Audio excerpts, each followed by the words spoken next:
Shall we To kick start? off? I mean, Yeah. yeah. Hey, look, let me share my screen. Okay, so can you see my screen? Okay. Yeah.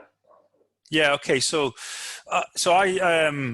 it looks, Peter, great to be joined by you today. I said that I would lead this because in terms of hosting, because this is basically like one leg of your 8-legged world tour, which I'd love you to tell us about just quickly in a sec. So we're going to talk today about rehiring and reboarding, which is about managing the return to work, how you guide employees back from lockdown while matching, best talent against the sort of shifting roles that are becoming available. So yeah, we're going to try and talk about 45 minutes and leave some time at the end for Q&A.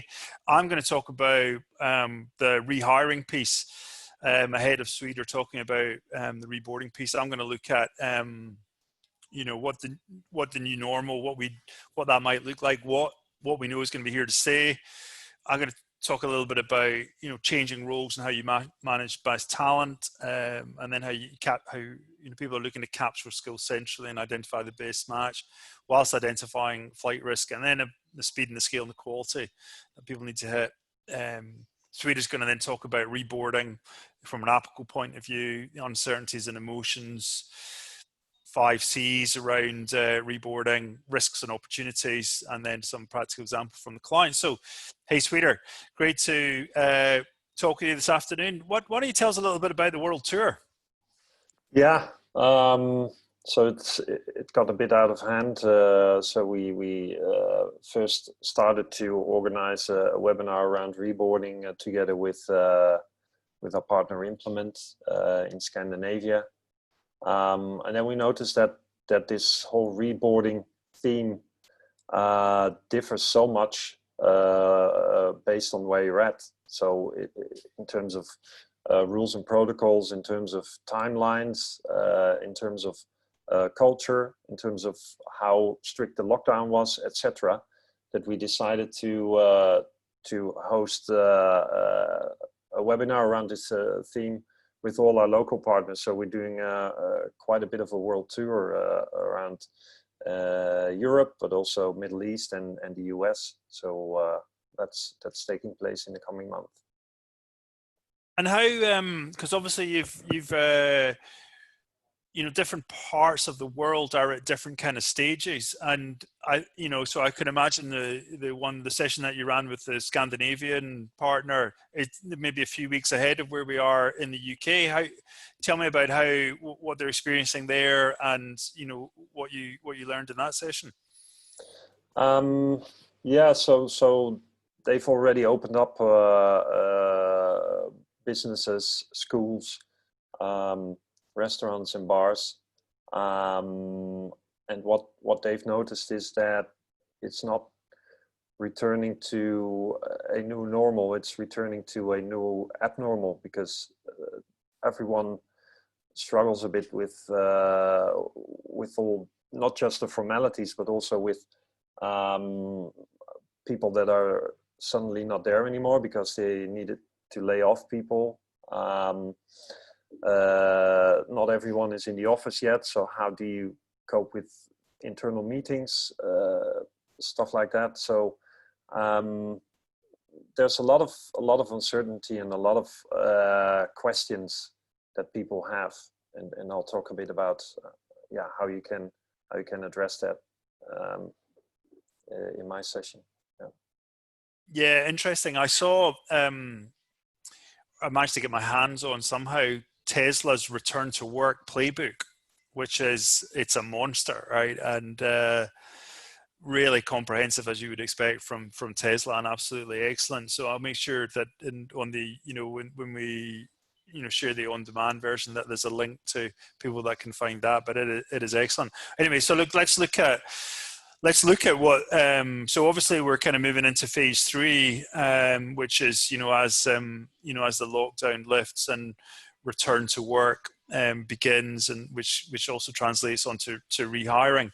But that is going to be followed by a gradual transition to what becomes like the new normal, the new abnormal. But we don't really know kind of what that looks like, and it's going to be kind of step by step. But there are some things that we know are here to stay, right? And so we know that there's going to be a lot more market uncertainty. There's going to be a lot more, it's going to be much less stable, a lot more risk. It's going to be much more dynamic, okay, which means there's going to be a lot more traffic, okay, a lot more searching, a lot more contact points, probably masses of applications from a hiring point of view, but ultimately less moves, less transactions. So prioritization is going to be key in having, being able to prioritize,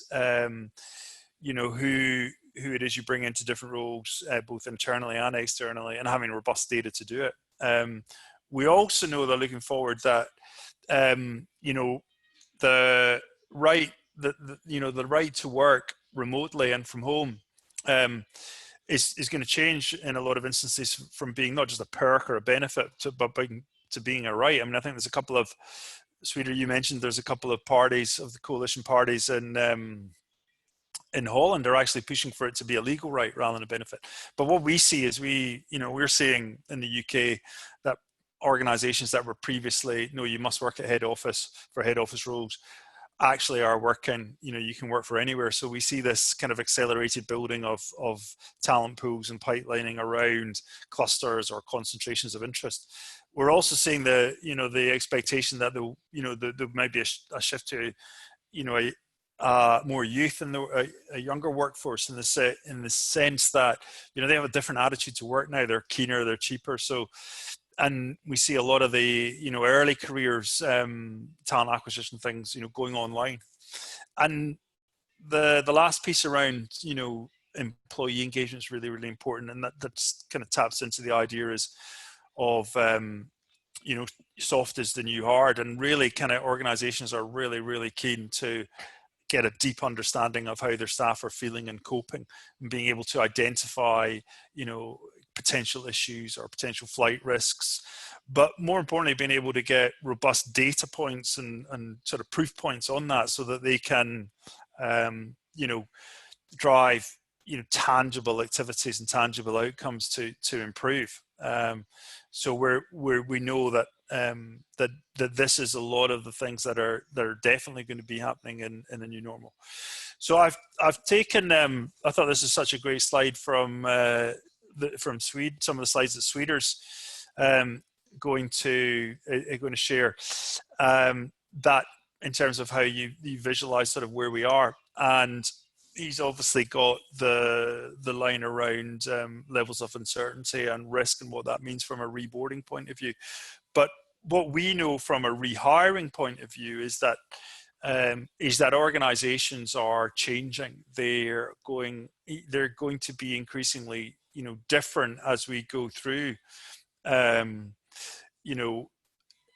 through the rehiring phase. And that's because they're changing in the sense that some CEOs are saying that we need to be smaller, so we're not going to be bringing everybody back. They're also saying that we want to transform, we want to change, we want to accelerate maybe digital transformation projects that we've gone. So it's a little bit like the roles that are going to be available are shuffling, like the moving of the deck chairs on an ocean liner. And so what we see organizations grappling with is how to manage the matching of talent to the opportunities, but to do it really fast in an accelerated manner, okay, at the same time as keeping internal talent inspired to want to return to the business, at the same time as being able to identify flight risk while people are working remotely, and they're having to do that now at the moment as quickly as possible, with limited resources and with the fewest people.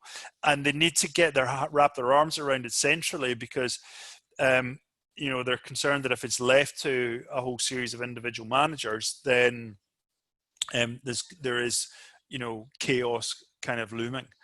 So how do we see them doing it? So we see them doing it in in a number of steps, and we see them, first of all, kind of building out and making sure they're capturing all of all of the information that they need in the employee profile, and that can be coming from the ATS or the human capital management system, either with a bulk import or bidirectional sync. We then see them enriching that by parsing any documentation that might be there in terms of performance reviews or old CV documents. So they're enriching that. But what we also see is that's not really getting them where they need to go. There's still plenty of gaps in kind of skills, competencies, aptitudes, desire, motivation. So they're running, communication campaigns with employees with internal talent to varying degrees, and it's in a sort of L&D format where they may, as part of that, be asking employees to update profiles and populate certain fields, answering questions, but they're also using video to gather the kind of softer data, which obviously video can then be transcribed, and a lot of the information there can be mined. Now that will get them to a properly enriched and built out employee profile, which they can then run great matching technology against, and that can all the sort of leading matching technologies, which is called semantic natural language, meta search, and usually underpinned by some sort of AI engine. So that enables them to match the talent against the roles that are available, but at the same, which their internal mobility people can then prioritize. But it also, lack of engagement, it also enables them to identify kind of flight risks, and they can put common leaver profiles against that so that they can handle those people from a one-to-one point of view. So what that looks like is the steps that they go through in terms of how they populate the profile, how they parse the documentation, and then how they run L&D type campaigns on top of that. This is then how they are matching the best fit candidates in terms of grading and kind of scoring, which they're doing there. And these are the type of comms that they're that they're using, and the type of campaigns that they're building in order to keep talent informed and support and inspired. They're using, as I said, using video, which they can use to capture a lot of the softer skills. And then from there, they're able to look at, can see specifically what content people have engaged with, which allows them to manage the flight risk. So in that sense, there are, they've got internal mobility specialists focused on, following up and placing the people in the red, into the best roles. But anybody who's down in the blue is not really kind of engaging. They are, they're contacting them one-to-one from a flight risk point of view. And then this is just some of the extra tools that they're using in terms of daily reporting, and whether they do it, within the human capital management system, or whether they do it, in candidate ID. So that's how we see them handling that rehiring piece, Sweder. So do you want to talk about, following on from that? Now we're bringing people back. How are they actually reboarding them as opposed to onboarding them? Yeah, thanks, Scott. Let me share my screen for that. Let's see. There we go.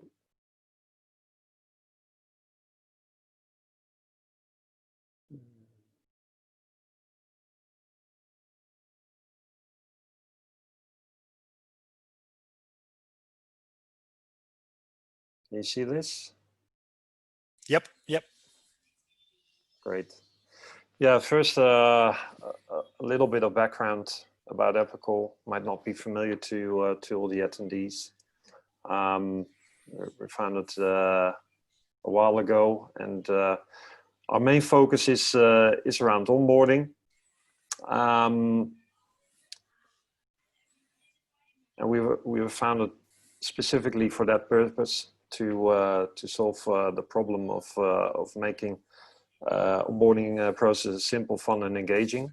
However, of course, at this moment, the topic is not as much around onboarding, although remote onboarding is quite hot at this moment as well. But it's more about reboarding, how to get people back, and make sure that it is done in an orderly fashion, that employees return well informed and safely and secure, and make sure that loss of productivity is minimized, and that you take care of the employee well-being. And of course, our solution can be used for that as well.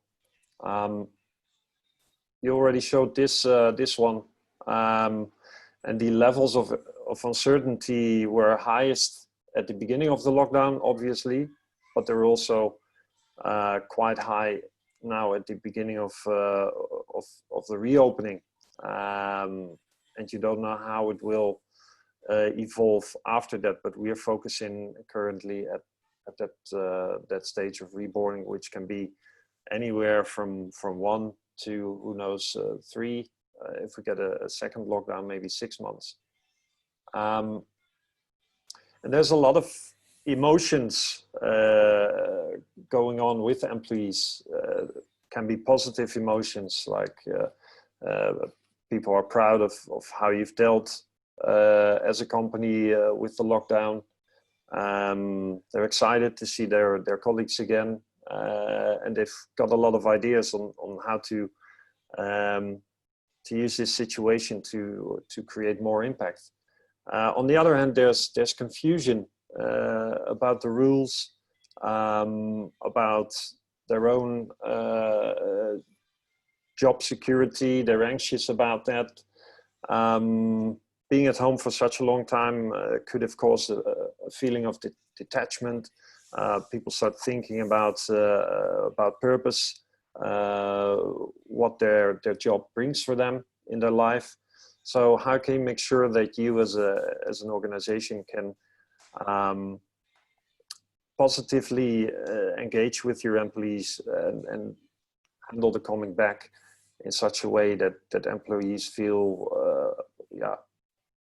positively surprised and are wowed.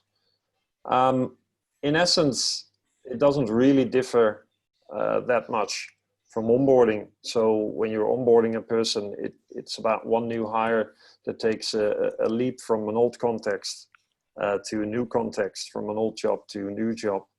But now you've got your whole workforce that needs to be onboarded from an old context to a new context. And how can you do that? How can you address all the issues that are at hand? So within onboarding, there are 4 C's. We at Appical added a 5th one. And it's about compliance, the basic rules and regulations, clarification, your job clarity, connection, how to build a network, culture, the unwritten norm and the organizational norms, and to make it fun and interactive in terms of onboarding. But now with reboarding, we came up with a 5th one, that is care. So you need to take care of your employees and acknowledge all the emotions that they have when they start entering the office again. So things to consider if you're talking about compliance is to provide actionable instructions and not just send information. Be as concrete as possible, and don't allow for self-interpretation of any of the rules. Be positive in your communication and not to come over as policing people. Make it attractive for them and don't blame anyone for not understanding the rules. A few practical examples is you can use technology for this.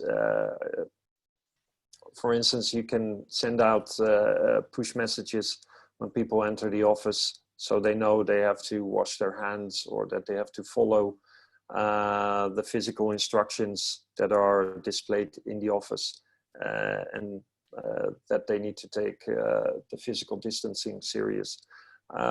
Use some quizzes or games to keep it engaging as well, and not just send information without any context. For clarification, make sure that you have dialogues so that people can learn from each other what this lockdown has meant for them, and what they have experienced, and if they have new ideas that can help create a better situation in some instances. Of course, in some instances you have less people to do the same work. Scaling down, as you mentioned, Scott, you need less people, but it's still very unclear. But make sure that if people need to perform new tasks in their jobs, that you have communicated that well. Are there any change in expectations? You know, how about the budgets, or how about your personal development plan? Chances are high that this has been impacted. Do people need to master new skills in this new situation, and how are you going to provide these skills to them? Some practical examples. Make sure that your managers have a guide that will allow them to help their people through these first days. So the leadership is an important factor in this case. Create some video tutorials to train your employees to perform new tasks. One of our clients, which is the Van Gogh Museum, had to let go of all their temps and contingency staff, meaning that all the full-time employees now have to perform some extra tasks. Make sure that you communicate this upfront, and allow room for dialogue in there. Then connection. Communicate any changes in the team, and in the broader organization, such as the executive team. Make sure that you facilitate dialogue about what has worked and what hasn't worked during the lockdown. And make sure that people can share their emotional journeys with each other. And if you have to let go of people, make sure that you have had a proper way to say goodbye to colleagues that are not here anymore. So in terms of communication, make sure that you have accessible ways that people can communicate with their peers, but also with their manager in a timely manner. Also for feedback, provide accessible ways on how to provide feedback. And that could be through technology as well. Culture could be that this is an ideal moment to change a few things in your culture, because everyone is returning. So culture is slightly on freeze. So if you had a chance to rebuild some elements that you were not satisfied with, this could be an ideal moment. And highlight and strengthen the unchanged cultural values. Also provide a strong narrative for how your culture is expressed. And you can do that by sharing examples how employees can contribute to strengthening your cultural values, and invite everyone to share their ideas for what keep not doing post-COVID. So there might have been some methods of working that evolved over time, but were not the best way of working, and this is an ideal moment to change these methods. And then in terms of care, be very clear on your purpose and how you continue to contribute in the post-corona world. And share projections on how to handle this crisis and be transparent about it. Give timelines on the future.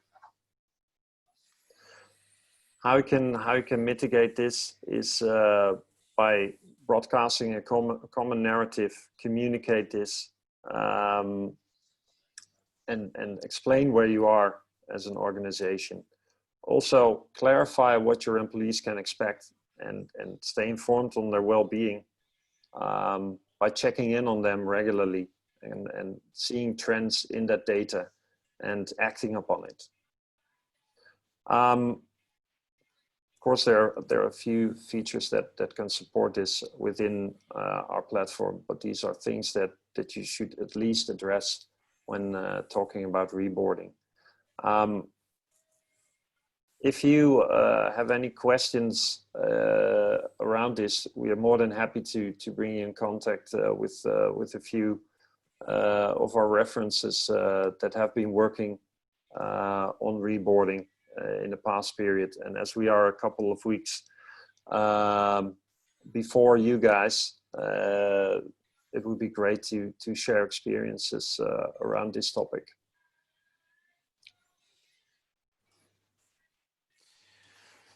That's brilliant, Sweder. I've got some questions first.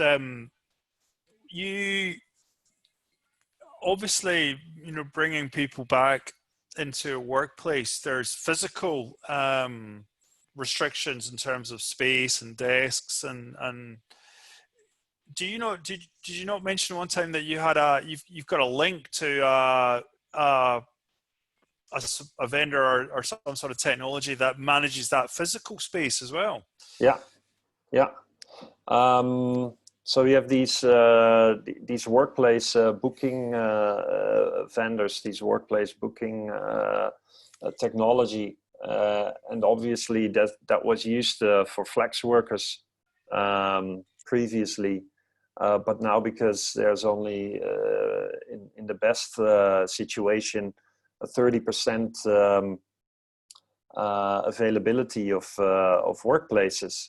You can use this for your staff to book their own workplace if you hadn't done that before, and you can just cross out any of the workplaces that are not available due to the physical distancing regulations. Yeah.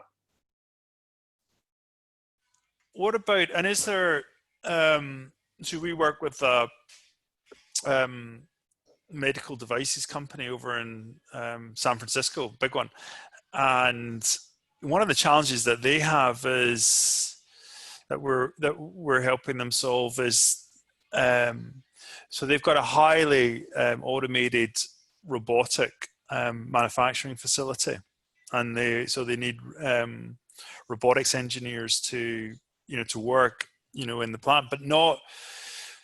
It's a real priority for them in terms of bringing people back to work, but not everybody physically can. They might be in higher risk kind of categories or things like that. What have you seen in terms of how you've been able to manage that with some of your clients around where you might have employees who can't come back because they're in a higher risk category or they need a shield, or have you any experience there?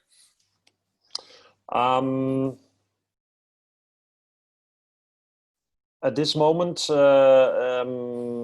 what we have seen is that the main focus of companies is on mitigating the return of the entire workforce, and not as specific on a particular target group. Usually, what we notice is that this is done on a department level, so business unit level.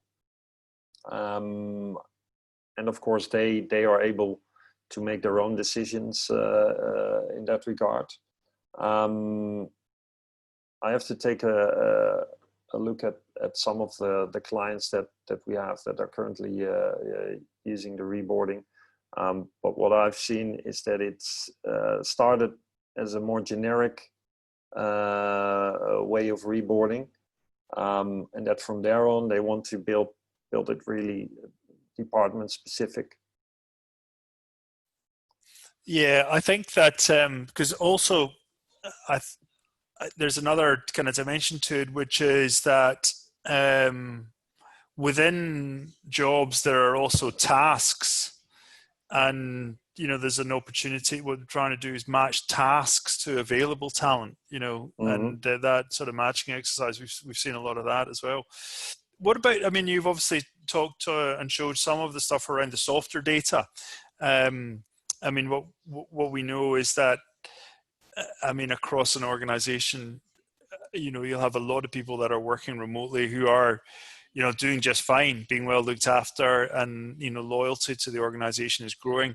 But you'll also have some, who are struggling, and who maybe they've they've had to spend more time on their own, or they've got younger families and homeschooling and all that type of stuff. And so the ability to have a pulse on how they're feeling as you reboard them is very important. How have you seen that? Yeah, and that also taps in to one of the questions that we've got. If we've seen a large spike in mental health support. In general, from the pulse checks, you see that people are there's a big gap. It's really an individual feeling that people have, and you're either feeling very insecure and have a lot of troubles during the lockdown, but also now with the return, or you are excited to leave the stressful situation at home because it could have been stressful for a lot of employees. I've got 2 small kids myself, so I know what it has been like. But there's no middle ground. Everyone is very opinionated. So you see on both sides of the equation.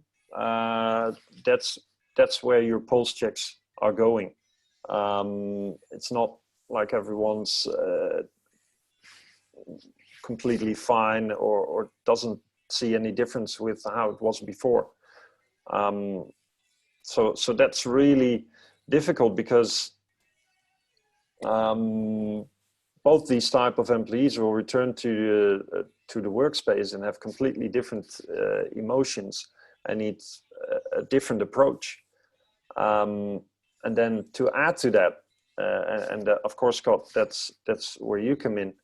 Their role might have changed, or they need to apply for a new internal job because their job is not the same as it was before. So my counter question to you would be, how do you see that in your data? Is that rehiring process, the applications that you get from there, is there a difference with a normal hire? How does that work? Yeah, so I mean, again, there's a spectrum. You've got, some organizations saying, our so 100% of our current employees is our priority, and we're just going to protect them and grow forward from there. You've then got, and to be honest, that tends to be in the most kind of sophisticated organizations, advanced tech and things like that. You've then got other organizations that are going, no, this is a really great opportunity for us to transition and to change and to accelerate change and to evolve ourselves. Lots of businesses have gone through digital transformation projects and are at various stages of that. So lots of them are taking the opportunity to accelerate that. So, but within both of those, there is a change and acceleration of change. So the the the I guess the best or the kind of most progressive TA and HR leaders that we are seeing, that we work with, are seeing this as an opportunity to a kind of almost once in a decade or once in generation opportunity to actually index the skills of their current employees. Okay, and you would think that a lot of, you know, big, mature, sophisticated organizations would have a lot of this stuff nailed and it would all be done centrally, and it would be a relatively straightforward process. It's not. It's, you know, the data's all over the place. It's not up to date. It's not central. So there's an opportunity to capture it, okay, and then and capture it properly, and then index it, okay, and to do that once and to do it properly, so that they can wrap their arms around it centrally, and then they can do the required matching for the skills. Because if it's not done centrally, it's likely to be done at the individual department manager kind of level, and if you have lots and lots and lots of those fighting over, you know, kind of head count or this or that, in a short period of time, they see a kind of tsunami of chaos sort of looming. So we definitely see that. The other point in that is that, you know, the longer that a kind of gradual, you know, rehiring happens, so the easing of the lockdown phase, you know, happens, and the more that kind of the way that, you know, we're working at the moment sort of gets embedded and becomes productive, the easier it is going to be to manage this whole kind of, you know, process, as opposed to like careering towards the edge of a cliff and then it's got to happen. So certainly in the UK, it's been great the way that the government has extended the support, and it kind of slowly, you know, tapers off. That helps the situation, you know, enormously, and gives people the chance to, you know, to adjust properly. But another question for you was, so, you know, a lot of our clients in big organizations are, you know, have headquarters and big offices in big urban areas, okay, and the offices are, you know, they're 20, 30, 40 stories high, okay, banks, you know, market research companies, you know, Fortune 500, FTSE 100 companies, and a major challenge for them is it's not inside the office. They can manage inside the office. It's getting into the office, the lift. You know, if only 2 to 4 people are allowed in the lift each time, getting that amount of people up to the right floor and in the right place, in and out, and you know, and also from a canteen or a lunch point of view, that is a real challenge for them. Have you come across that? I mean, I know you do work with Schiphol Airport. Have you? Yeah, of course, and that is the reason why a lot of our clients are looking at ways on getting a phased return, and having, as I mentioned, max 30% of the people, but in some cases, especially if you have these physical issues, like a lift, can only be 10%. I was talking to a client in Germany, and they've got 5,000 people that have to be propped into 7 lifts, and they measured that it would take up to 3 to 4 hours for everyone to come upstairs to their desk. So I mean, that's the reason why companies like that have a work from home policy, at least extended to the end of the year, and only be in the office voluntarily, and max 1 day a week or 1 day in a fortnight. And yeah, obviously you want to facilitate that as well. for these clients, Scott. But it's a real problem, and I think it's wise to then cut out that uncertainty and say, okay, we've got a working from home policy at least till the end of the year. On the other hand, you mentioned it briefly, there are voices here as well to make working remote a basic right for employees here in the Netherlands, because in a lot of jobs it's absolutely fine to do your job from home. It's not really a problem. You can do everything online, just as we've never met physically, Scott. And I mean, doesn't really make a difference for now. And you know, I'd be happy to go to a Scottish pub maybe in a year or so. But for now, online almost feels like talking regularly. Yeah, I think what's interesting is that, I mean, whether it becomes a legal right or whether it's definitely going to, the idea of working from home being a perk or a benefit, that's going to go away. That's just absolutely going to go away. Now, what that means is that you're going to have a lot more of the workforce working from home at some point in time, whether it's mainly full time or whether it's just, you know, kind of occasionally. But that brings I mean, it was the global head of HR for IBM came out and said that when employees are working at home, it's just an ideal time to poach rival talent. You know, they people can call them, they can talk to them, they've got nobody looking over their shoulder. So you will find, you know, more proactive or aggressive, whatever you want to call it, more proactive companies, you know, really using this as an opportunity to try and proactively poach, you know, great talent from organizations. So understand having, you know, and it's only technology can do it as well as good processes, but, you know, to identify flight risk, we think is really, really key going forward too. I was about to say, I mean, that means that you need to keep signaling those risks, but also keep investing in your talent.